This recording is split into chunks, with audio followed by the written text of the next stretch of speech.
रात के 2 बजे का सन्नाटा, अस्पताल की खाली गलियां और हर ओर फैला सूनापन। अर्जुन की ये पहली नाइट शिफ्ट थी मुर्दा घर में, लेकिन उसे क्या पता था, जिस अस्पताल को वह सिर्फ एक नौकरी समझ रहा था, वहीं से उसकी सबसे डरावनी कहानी शुरू होने वाली है। जैसे ही अर्जुन ने मुर्दा घर की छोटी सी खिड़की से झांका, टेबल पर रखी लाश एक हल्की सी हरकत करने लगी और तभी किसी ने फुसफुसाते हुए कहा, बचाओ। अर्जुन की सांस अटक गई।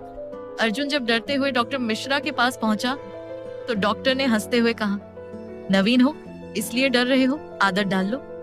लेकिन अर्जुन की आंखों ने जो देखा था वो मजाक नहीं था, कुछ तो था जो इन दीवारों के पीछे छुपा था। डर के बावजूद अर्जुन ने सीसीटीवी फुटेज निकाली और जो उसने उसमें देखा वो किसी भी इंसान की रूह कंपा दे। लाश ने सचमुच अपनी उंगलियां हिलाई और आंखें खोली। अब ये सिर्फ डर नहीं था, ये किसी अनजानी आत्मा का इशारा था। अर्जुन भागकर मुर्दा घर पहुंचा, लेकिन टेबल खाली थी। वहां सिर्फ खून से लिखा था, जिंदा हूं। अर्जुन की रूह कांप उठी। अब सवाल ये था, क्या कोई लाश सच में उठ सकती है? लाश का बैग चेक करते हुए अर्जुन को एक मुड़ी तुड़ी चिट्ठी मिली। उसमें लिखा था, अगर मुझे कुछ हो जाए तो इसका जिम्मेदार डॉक्टर मिश्रा होगा। उस एक लाइन ने पूरा खेल पलट दिया। ये मौत नहीं, शायद मर्डर था।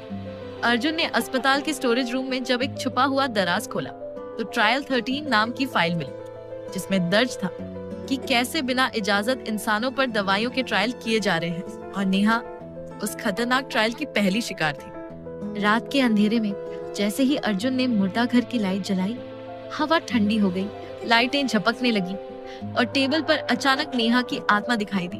वो कुछ नहीं बोली, बस उसकी जलती आंखें साफ कह रही थी, अब मैं इंसाफ लेने आई हूँ। अर्जुन को किसी ने पीछे से बेहोश कर दिया। जब होश आया वो फर्श पर पड़ा था, सामने वही इंजेक्शन और एक साया जिसकी परछाई दीवारों पर कांप रही थी। अर्जुन को अब समझ आ गया था, वो अकेला नहीं है, अगला नंबर शायद उसका ही है। नेहा की आत्मा ने अर्जुन के सामने अपने आखिरी लम्हे दिखाए, कैसे डॉक्टर मिश्रा ने उसे जबरदस्ती इंजेक्शन दिया और दर्द से तड़पती हुई उसकी मौत हो गई।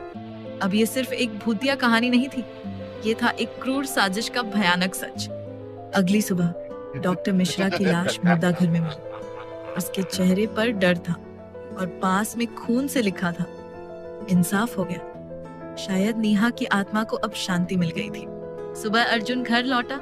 उसकी अपाहिज बहन जो बरसों से व्हील चेयर पर थी, अचानक चलने लगी। हवा में तैरता सफेद पंख, शायद नेहा की आत्मा ने जाते जाते एक चमत्कार छोड़ दिया था, एक नई उम्मीद। Please like and subscribe my channel.